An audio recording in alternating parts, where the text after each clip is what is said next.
The Galactic Council had ruled the stars for 12,000 years. 47 species sat in the great meeting hall on Nexus Prime, the capital world at the center of known space. Their ancestors had signed treaties and made promises long before most civilizations learned to make fire. The Council believed it knew everything about how the galaxy worked. It believed it understood all the patterns of history. New species rose, they were given their place, and they accepted it. This was how things had always been. So when the sensors detected a strange new signal coming from the Orion Spur, the Council did what it always did. It sent an invitation. Ambassador Kethavora of the Sindari Collective was chosen to handle the first contact. The Sindari were the oldest species in the Council. They had silver tendrils instead of arms, and their bodies flowed like liquid metal when they moved. Kethavora had welcomed 19 species into the Council over the past 3 centuries. He knew exactly how these things went. The new species would be nervous, then grateful, then obedient. It was always the same. The humans arrived 3 months later. Their ship was called the Resolute. By galactic standards, it was crude and simple. The metal was rough, the engines were loud, but it flew, and it had crossed the vast emptiness of space to reach Nexus Prime. Captain Samuel Drake stepped off the ship first. He was a tall man with gray hair and calm eyes. Behind him walked Catherine Bell, his diplomatic advisor. She was younger, with sharp features, and a way of looking at things that made people uncomfortable. She noticed everything and forgot nothing. The council chamber was designed to impress. The ceiling rose so high that clouds actually formed near the top. Delegates from dozens of species sat in floating platforms arranged in a perfect circle. At the center stood a raised stage where new species were meant to stand and listen. Drake and Bell walked to the center stage. They did not look up at the ceiling. They did not stare at the alien faces surrounding them. They simply waited. High Chancellor Morath descended from his platform. He was a massive insectoid creature, 3 meters tall, with 6 limbs and a shell that gleamed like black glass. His voice came through a translation device that made it sound smooth and reasonable. "Welcome, humans," Morath said. "You have achieved faster-than-light travel. This is a great accomplishment. The Council recognizes your species as having potential. We offer you membership in our great community of worlds." Drake nodded politely. "We are honored by the offer. What are the terms?" Morath gestured, and a holographic display appeared in the air. It showed maps and charts and numbers. "All new species begin as provisional members," Morath explained. "You will give control of 3 border systems to the Council for defensive outposts. 30% of your mineral exports will fund the Collective Defense Initiative. Your ships will follow Council navigation routes. Your technology will be reviewed and approved by Council scientists. In exchange, you receive protection from hostile forces, access to trade networks, and eventually a voice in Council decisions." The word "eventually" hung in the air. Catherine Bell studied the holographic terms. Her face showed nothing, but Drake knew her well enough to see the slight tension in her jaw. "How long until we receive full membership?" Bell asked. Morath made a sound that might have been a laugh. "That depends on many factors. Some species have achieved full status in as little as 200 years. Others take longer. It depends on how well you integrate." 200 years. Drake thought about that. 5 or 6 human generations, at minimum, living under someone else's rules, following orders, asking permission. "We appreciate the offer," Drake said. His voice was calm and friendly. "We will need to consult with our government before making any decisions." Morath nodded. "Of course. This is expected. Take the time you need. We have waited 12,000 years. We can wait a little longer." The humans returned to their ship. The Council delegates talked among themselves. The Vorthani representative, a reptilian creature covered in dark scales, said what many were thinking. "They are small," the Vorthani hissed. "Their territory is small. Their fleet is small. They have no choice but to accept." Ambassador Kethavora was less certain. He had studied the human file. This species had clawed its way to the stars through constant war with itself.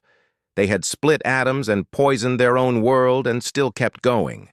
There was something in their eyes that made him uneasy. But he said nothing. The pattern was the pattern. New species always accepted. 3 weeks passed. The human delegation returned to the council chamber. Catherine Bell stood at the center stage this time. Drake stood behind her. His hands clasped behind his back. The chamber was full. Word had spread that the humans were giving their answer. Some delegates were curious. Most were bored. This was a formality. Everyone knew how it would end. Bell looked up at the assembled delegates. She took a slow breath. "Earth has reviewed the Council's offer," she said. "We thank you for considering us. However, we must respectfully decline membership under the proposed terms." Silence. Complete silence. Morath leaned forward on his platform. "Perhaps I misunderstood. You are declining?" "Yes," Bell said. "We will remain independent." The Vorthani delegate made a choking sound. Other species began to murmur. The sound grew louder, a wave of confusion and disbelief washing through the chamber. "You do not understand," Morath said slowly. "There is no independent. Outside the council there is only chaos, hostile species, pirates, empires that would consume your world without a second thought. You need our protection." Drake stepped forward to stand beside Bell. "We appreciate your concern," he said, "but we have decided to take our chances." "This is not how things are done," Ambassador Kethavora said. His silver tendrils were rippling with agitation. "In 12,000 years, no species has ever refused." "Then I suppose we are the first," Bell replied. The chamber erupted. Delegates shouted at each other. Some demanded that the humans be forced to accept. Others called for their ship to be impounded. A few voices, very quiet, wondered if perhaps the council had misjudged something. High Chancellor Morath raised his limbs for silence. It took a long time for the noise to die down. "You are making a mistake," he said to the humans. "A terrible mistake. The galaxy is not kind to those who stand alone." Drake smiled. It was not a threatening smile, but there was something in it that made Morath's shell itch. "We are not very good at kneeling," Drake said. "It is a human failing. We have tried to fix it many times. It never seems to work." He nodded politely to the council. "Thank you for your time. We will show ourselves out." The two humans turned and walked out of the chamber. They did not look back. They did not hurry. They simply left, as if they had just finished a mildly boring meeting. The council sat in stunned silence. For the first time in 12,000 years, someone had said no. The first reaction of the Galactic Council was amusement. The Vorthani delegate laughed openly in the chamber, his reptilian throat making a harsh rasping sound that echoed off the walls. "They are children," he said. "Foolish children playing games they do not understand. Give them time. They will learn." Many delegates agreed. The humans controlled only a handful of systems. Their fleet numbered less than 50 combat vessels. Their technology was decades behind council standards. What could they possibly do alone? High Chancellor Morath was not so sure. He returned to his private chambers and reviewed the human file again. He read about their history, the endless wars, the bombs that could destroy cities in a single flash, the way they kept fighting even when logic said they should surrender. There was something wrong with this species, something that did not follow the normal patterns. "Perhaps they need education," Ambassador Kethavora suggested during a private meeting. "A small demonstration of what waits outside council protection. Nothing harmful, just a reminder of reality." Morath considered this. It was standard procedure. When new species became difficult, the Council would send a fleet to their borders, not to attack, just to show them how small they really were. After seeing 200 warships hanging in the void, most species became very cooperative. "Do it," Morath said. "But be careful. I do not want an incident." The Sindari fleet departed 3 days later. 18 vessels, all of them larger and more powerful than anything the humans had. They moved slowly toward human space, making sure their approach was detected. This was part of the message. We see you. We can reach you. You cannot stop us. Admiral Gregory Cole received the intelligence report aboard the Stalwart, Earth's newest dreadnought. He was an older man with a shaved head and eyes that had seen too many battles. He read the report twice, then called his senior officers to the command center. 18 alien warships approaching Kepler 442, he told them. They will reach our border in 6 hours. Commander Daniel Price studied the tactical display. He was younger than Cole, with quick hands and a quicker mind. "We have 4 ships in the area, sir. The Stalwart, the Vigilant, the Courageous, and the Pioneer." 4 against 18, said Lieutenant Maria Santos from the communications station. She was small and fierce, with dark hair pulled back tight. "Those are not good numbers." Cole smiled slightly. "Numbers are not everything, Lieutenant." The orders from Earth Command were clear. Hold position. Do not engage unless fired upon. Do not provoke, but do not retreat. Cole understood what this meant.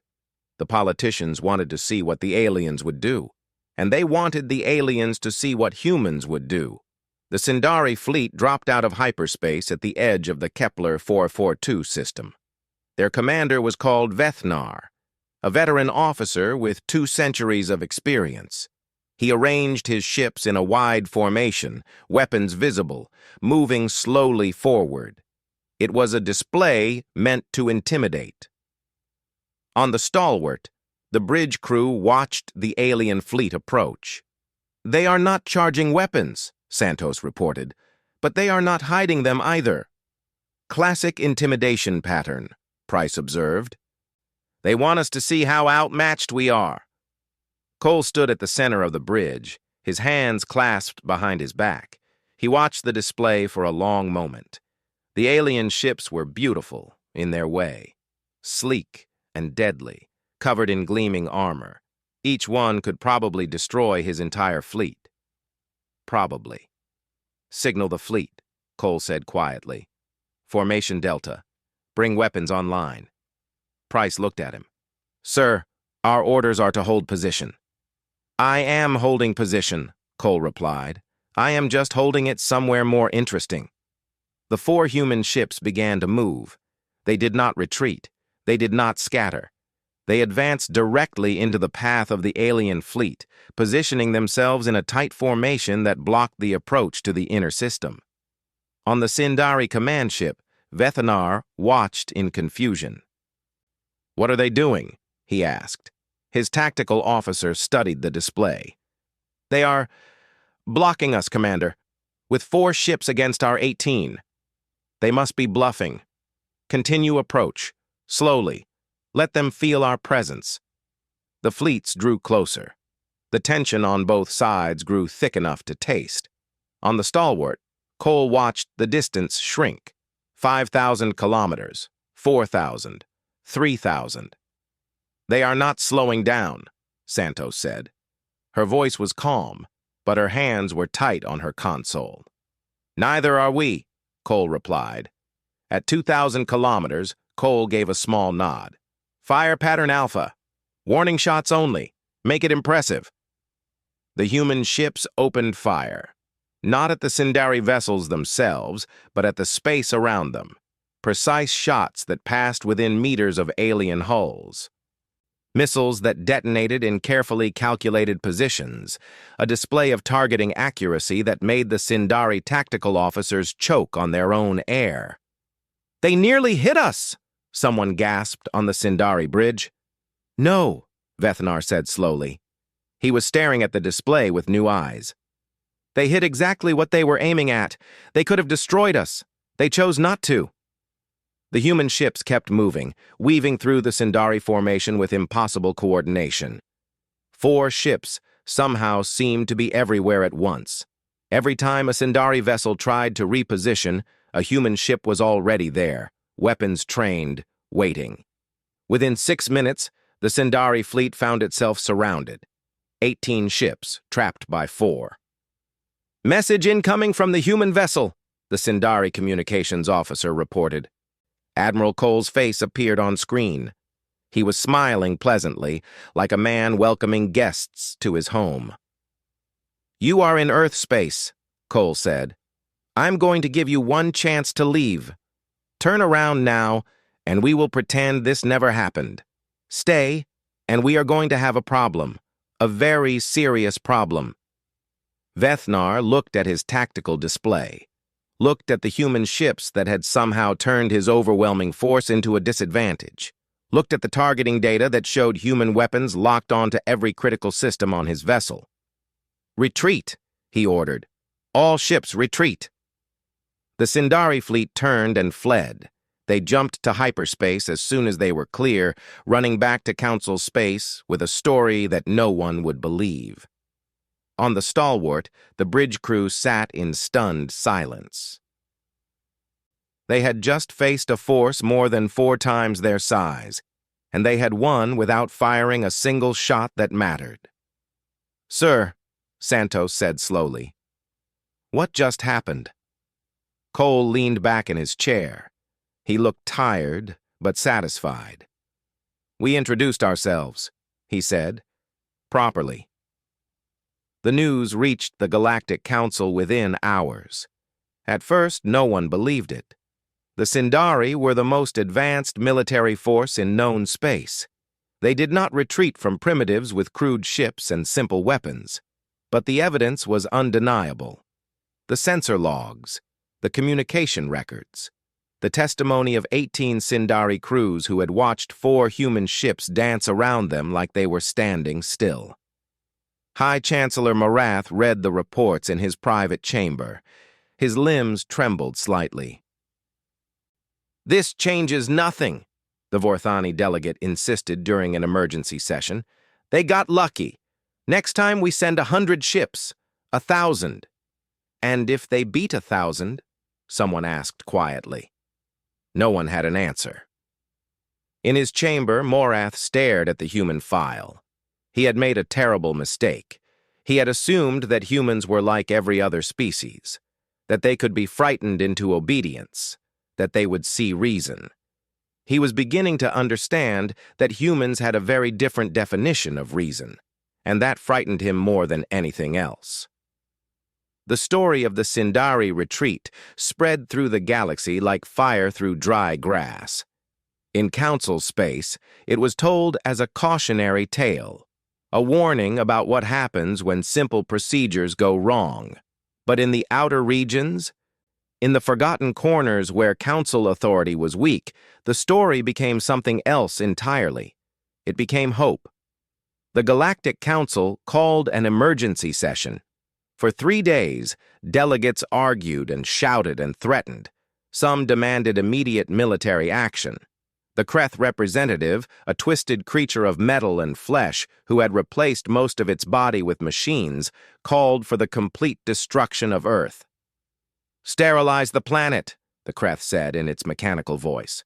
"Kill them all. Problem solved." High Chancellor Morath rejected this immediately. "If we destroy them, we become the monsters they claim we are. Half the Council would collapse within a decade. Younger species would rebel. We would spend centuries putting down fires." Ambassador Keth Vora had a different solution. The Sindari had always understood that true power was not about weapons. It was about control, and control came from economics. "The humans need resources," Keth Vora explained. "Their territory is small. They cannot find everything they need within their own borders. They will have to trade, and we control trade." The proposal was elegant, a complete embargo. No Council species would trade with humans, no technology transfers, No diplomatic recognition, no access to the great markets of Nexus Prime. Earth would be alone in a galaxy that ran on connections. In 1 generation, they will be desperate, Kethavora promised. In 2 generations, they will be begging. We do not need to fire a single shot. We simply wait. The vote passed easily. Earth was officially isolated. On Earth, Secretary of State Linda Morrison received the news without surprise. She was a thin woman with gray streaks in her dark hair and eyes that had seen too many negotiations fail. She had expected this. She had planned for it. General Howard Blake stood beside her in the command center beneath the mountains of Colorado. He was a large man, built like a soldier even at 60 years old. His face was hard, but his mind was harder. "They think we need them," Morrison said. "They think we cannot survive alone." "Can we?" Blake asked. Morrison smiled. It was not a warm smile. "We have been preparing for this possibility for 30 years, since the first signals told us we were not alone in the universe." She activated a holographic display. It showed a map of human space, but it was larger than Council records indicated. Much larger. "Secret mining operations in 12 uncharted systems," Morrison said. "Enough raw materials to supply our fleet for 50 years. Research facilities working on reverse-engineered alien technology from debris fields we discovered. And most importantly," she touched the display, and new markers appeared, scattered throughout the outer regions of the galaxy, dozens of them. "Trade agreements with species outside Council space, the outcasts, the exiles, the ones the Council threw away." Blake studied the map. "The Council does not know about any of this?"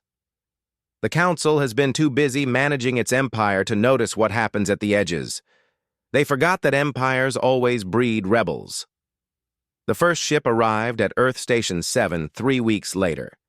It was a Drexy merchant vessel, a battered freighter that had been banned from Council ports for smuggling. The captain was a nervous creature with too many eyes and not enough confidence. "We heard you are accepting visitors," the Drexy captain said. "We heard you do not care about Council rules." The human station commander, a woman named Patricia Hayes, welcomed them personally. "We care about fair dealing," Hayes said. "Nothing more, nothing less." Word spread. More ships came. A Telosian science vessel exiled for pursuing research the Council had forbidden. A Ken trading convoy, refugees from a species nearly destroyed by Council peacekeeping operations. A dozen smaller groups, species too weak or too strange to fit into the Council's perfect order. They came to Earth because Earth was the only place that would have them. General Blake organized the military cooperation. The Ken had weapons technology that humans had never seen. The Telosians had shield generators that could stop plasma fire. Each species brought something unique, something valuable. Secretary Morrison handled the politics. She was patient and careful, building trust slowly. She never demanded loyalty. She simply offered something the Council never had: respect. "We are not building an empire," she told the gathered representatives at the first official summit. "We are building a partnership. Every species has an equal voice. Every species has equal rights. We rise together or we fall together." The Drexy captain, who had expected to be treated as a servant, found himself sitting at the same table as human admirals. The Ken representative, who had watched her world burn while the Council did nothing, heard humans promise to fight beside her people if the Council ever came again. "Why?" the Telosian scientist asked Morrison after the summit. "Why do you help us? We have nothing to offer you. We are broken species, rejected by the galaxy." Morrison looked at him with something like sadness. "Because we know what it feels like to be told we are not good enough," she said. "Because we know what it feels like to be alone. And because the Council was wrong about us. Maybe they were wrong about you too." Within 2 years, the Independent Systems Alliance was born. 12 species, bound together not by force, but by choice. They were small compared to the Council. Their fleet was modest, their resources were limited, but they were free. On Nexus Prime, High Chancellor Morath received weekly reports on the Alliance's growth. Each report was worse than the last. Species were leaving Council space to join the humans. Trade routes were shifting. The embargo that was supposed to strangle Earth was strangling the Council instead. "How did this happen?" the Vorthani delegate demanded during another emergency session. "They were supposed to be isolated. They were supposed to be desperate." Ambassador Kethvora had no answer. The Sindari had spent 12,000 years perfecting the art of control. They knew how to manage species, how to keep them dependent, how to make them need the Council. No one had ever taught them what to do when someone said no and meant it. In her office on Earth, Secretary Morrison looked at the latest intelligence reports. The Council was beginning to panic. They were making mistakes, pushing too hard in some places, not hard enough in others. The perfect machine was starting to break down. General Blake entered with news. "The Council is mobilizing a fleet, 200 ships, maybe more. They are heading for the Nexus Gate." Morrison nodded slowly. The Nexus Gate was the primary hyperspace lane connecting Council space to Alliance territory. Whoever controlled the gate controlled movement through half the galaxy.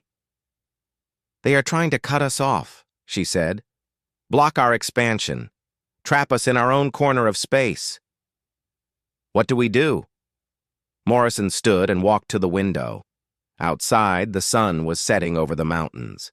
The sky was painted in shades of orange and red, beautiful and fleeting. "We fight," she said quietly. "Not because we want to, but because if we do not, everything we have built will be for nothing. Every species that trusted us will be abandoned. Every promise we made will be broken." She turned to face Blake. "Contact Admiral Cole. Tell him to prepare the fleet. All of it." The war that would reshape the galaxy was about to begin. High Chancellor Morath had not slept in 4 days. His private chambers were covered in reports, data screens glowing in the darkness like dying stars. Every piece of news was worse than the one before. Trade revenues falling, military estimates showing the Alliance growing stronger, quiet whispers from Council species questioning whether the old ways still worked. 12,000 years. The Council had ruled for 12,000 years, and now it was all coming apart because one small species had refused to kneel. "We should have destroyed them immediately," the Vorthani delegate said during yet another emergency meeting. His scales were dull with stress. "When they first refused, we should have sent everything, crushed them before they could spread their poison." "And now?" Ambassador Kethvora asked quietly. His silver tendrils hung limp, exhausted. "Now we do it anyway. We take the Nexus Gate. We cut them off from the rest of the galaxy. We starve them slowly until they surrender or die." The plan was simple. 200 Council warships would move to the Nexus Gate, the great hyperspace junction that connected the outer regions to the heart of Council space. Once the gate was secured, the Alliance would be trapped. No reinforcements, no trade, no hope. High Chancellor Morath approved the operation. He had no choice. If the Council showed weakness now, more species would join the Alliance. The rebellion would spread until nothing remained of the old order. The Council fleet departed from Nexus Prime with great ceremony. 200 ships, the largest military force assembled in 3 centuries. Sindari cruisers with their flowing silver hulls, Vorthani destroyers bristling with weapons, Kreth dreadnoughts, half machine and terrifying. Every species had contributed their best. Admiral Vethanar commanded the fleet. He had been given a second chance after his humiliation at Kepler 442. He would not fail again. On the other side of the galaxy, Admiral Gregory Cole received the intelligence reports aboard the newly commissioned Alliance flagship, the Defiant. Captain Patricia Hayes stood beside him, studying the tactical display. 200 ships, Hayes said. Her voice was calm, but Cole could see the tension in her shoulders. We have 140. I have fought worse odds, Cole replied. He almost smiled. Not much worse, I admit. Commander Daniel Price arrived with the final fleet roster. The Alliance had gathered every ship it could spare. Human dreadnoughts formed the core. Ken attack frigates provided speed and flexibility.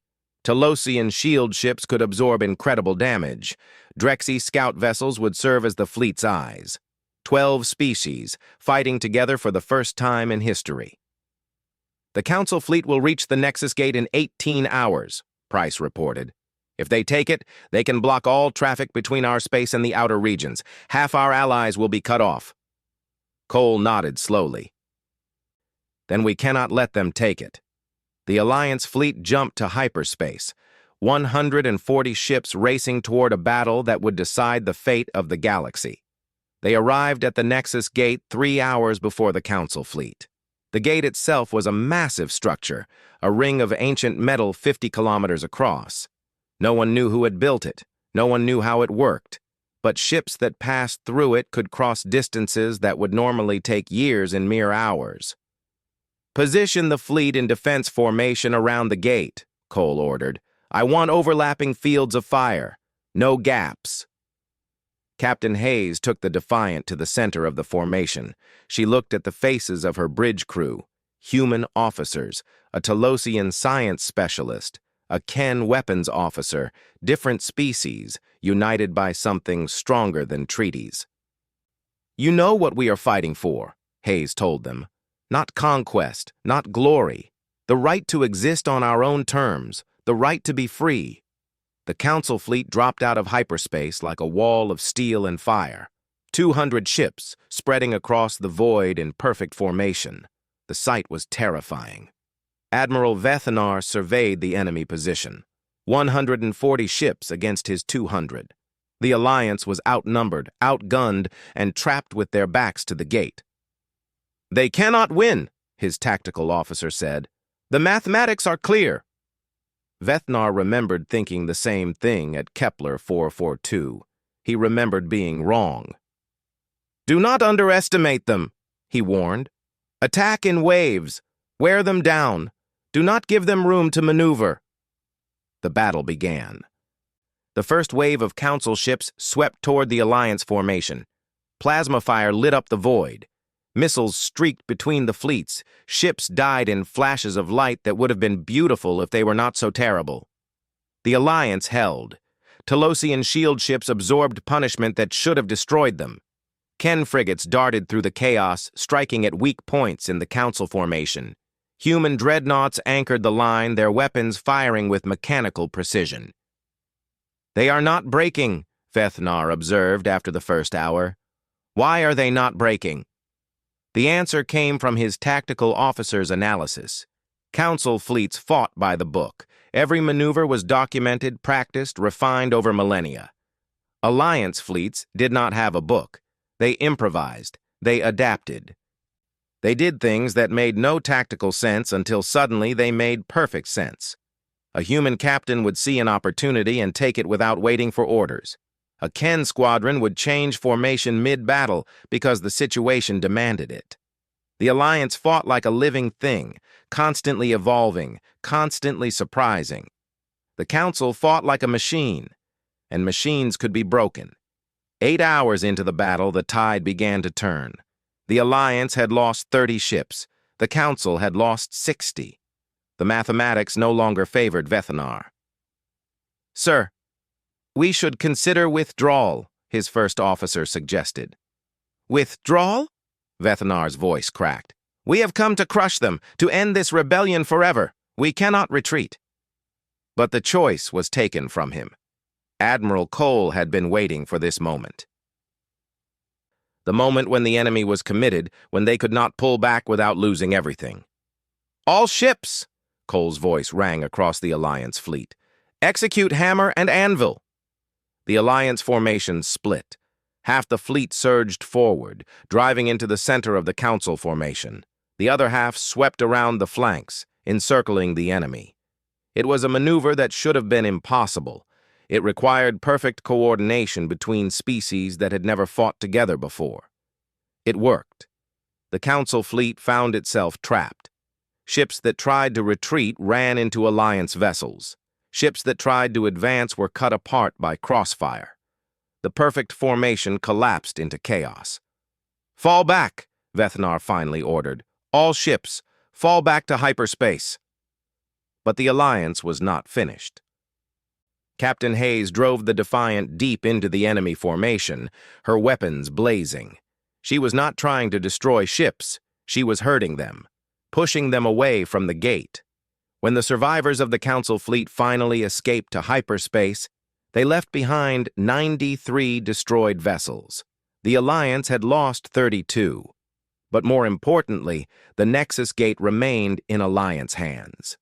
Admiral Cole stood on the bridge of the Defiant, watching the last Council ships disappear. His face was tired. His uniform was stained with sweat and smoke, but his eyes were bright. "Send a message to Earth," he said. "Tell them the gate is ours." On Nexus Prime, High Chancellor Morath received the news in silence.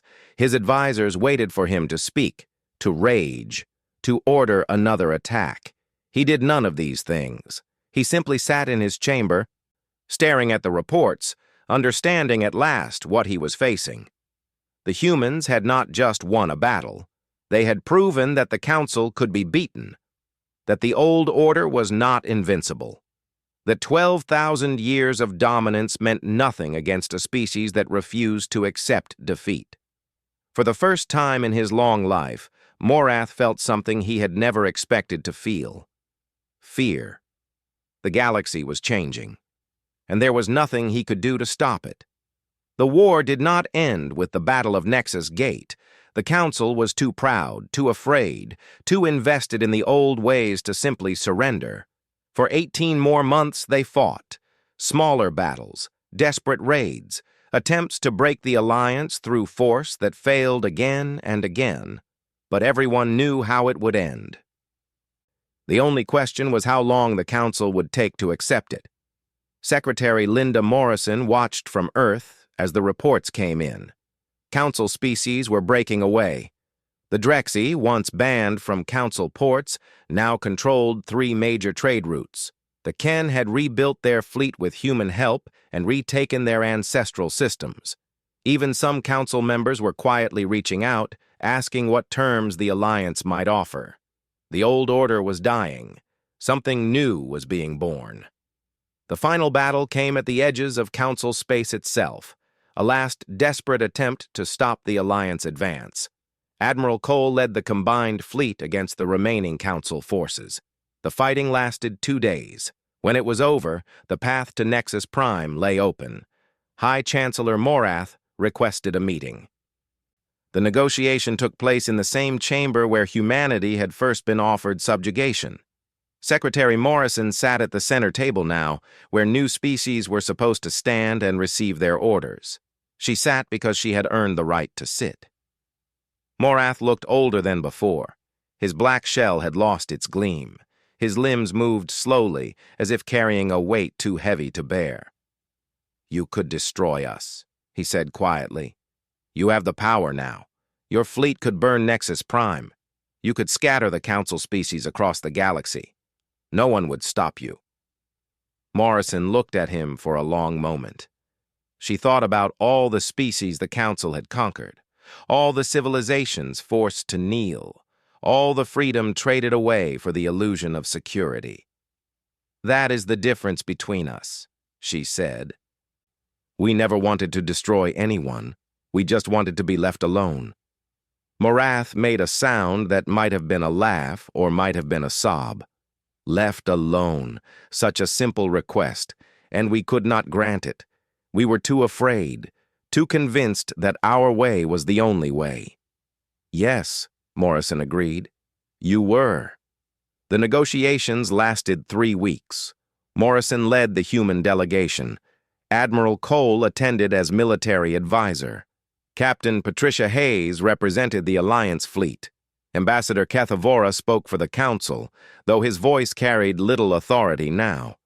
The Treaty of Nexus Prime was unlike anything in galactic history.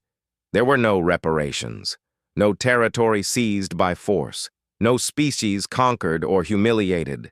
Instead, the Council was reformed. The old hierarchies were abolished. The provisional member system that had kept young species as servants for centuries was dismantled forever. Every species, whether they had ruled the stars for millennia or discovered fire last week, received an equal voice. Trade became truly free. No more embargoes, no more economic warfare. Species could deal with each other as equals, without permission from distant masters. The Collective Defense Initiative was replaced by a mutual protection agreement. An attack on any member was an attack on all. Not because a treaty demanded it, but because the members chose to stand together. Admiral Cole gave the final speech at the signing ceremony. He stood at the podium in the great chamber, looking out at hundreds of delegates. Former enemies sat beside old allies. Species that had fought each other for generations now shared tables and conversations. For 12,000 years, Cole said, this galaxy was ruled by fear. Fear of the unknown, fear of each other, fear of change. Every species that joined the Council did so because they were afraid of what would happen if they said no. He paused, his eyes moving across the assembly. Humanity refused to be afraid. Not because we are braver than anyone else. We have plenty of fear. We just learned a long time ago that fear is a poor master. It makes you do things you regret. It makes you hurt people who do not deserve it. It makes you build cages and call them safety. His voice grew quieter, but somehow stronger. The Council asked us to bargain, to trade our independence for security, to become one more managed species in a galaxy full of managed species. We said no, not because we wanted war, not because we thought we were better than anyone else. We said no because some things are not for sale. Freedom is not for sale. Dignity is not for sale. The right to make your own choices and live with the consequences is not for sale. He looked at High Chancellor Morath, who sat in the front row, his ancient form bent under the weight of defeat and shame. You asked us to kneel, Cole said, and we told you that we are not very good at kneeling. We meant it. But here is the thing you never understood. We did not want you to kneel either. We did not want to rule you. We did not want to replace one empire with another. We just wanted to live, to grow, to make our own mistakes and learn from them. He gestured at the assembly, at all the species gathered together. This is what we wanted. Not dominion, partnership, not control, cooperation, not an empire that demands obedience, a community that earns trust. The chamber was silent. Somewhere in the back, a young Drexy officer wiped her eyes. Beside her, a Telosian scientist nodded slowly. A Ken warrior, scarred from battles against Council forces, sat with his hands folded, something like peace on his weathered face. The old order is over, Cole concluded. What we build now is up to all of us. It will not be perfect. We will make mistakes. We will disagree. We will sometimes fail each other. But we will do it as equals. We will do it together. And that is worth more than 12,000 years of perfect control. He stepped down from the podium. The silence held for a moment longer. Then, slowly, the applause began. It spread through the chamber like a wave, growing stronger and stronger until the ancient walls seemed to shake with it. Captain Hayes stood in the back of the chamber, watching. Beside her, a young Drexy officer and a Telosian scientist who had once been exiles. Species that had been thrown away by the old order, now welcomed as equals. What happens now? The Drexy asked. Hayes smiled. It was not a triumphant smile. It was something softer, something like hope. Now we build something better, she said. Together. Outside the great chamber, the stars burned bright against the endless dark. The old order was gone. In its place, something new was taking shape, fragile, imperfect, full of possibility. Humanity had come to the stars expecting to find gods or monsters. Instead, they had found species not so different from themselves, scared, proud, searching for meaning in the vast emptiness of space. The Council had offered them a place at the bottom of a hierarchy 12,000 years old. Humanity had refused. They had fought. They had won. And then they had done something no one expected. They had forgiven. Not because they had forgotten the wrongs done to them, not because they were saints or heroes, but because they understood that hate is a chain, and chains are meant to be broken. Secretary Morrison stood at the window of her quarters aboard the Defiant, looking out at Nexus Prime, the capital of the old order. The heart of a system that had crushed countless species beneath its weight. General Blake joined her. "We could have burned it all down," he said quietly. "Yes," Morrison agreed. "We could have." "Do you think we made the right choice?" Morrison thought about her grandchildren on Earth, about the worlds they might visit someday, the species they might meet, the future that stretched out before them, uncertain but open. "I do not know," she admitted, "but I know that destruction is easy. Building something that lasts is hard, and the hard things are usually worth doing." She turned away from the window. "Come on," she said. "We have a galaxy to rebuild." The stars waited. They had been waiting for a long time. Now, at last, something new was coming. Something that had never existed before. Something that began with a single word, spoken by a small species that refused to kneel. No,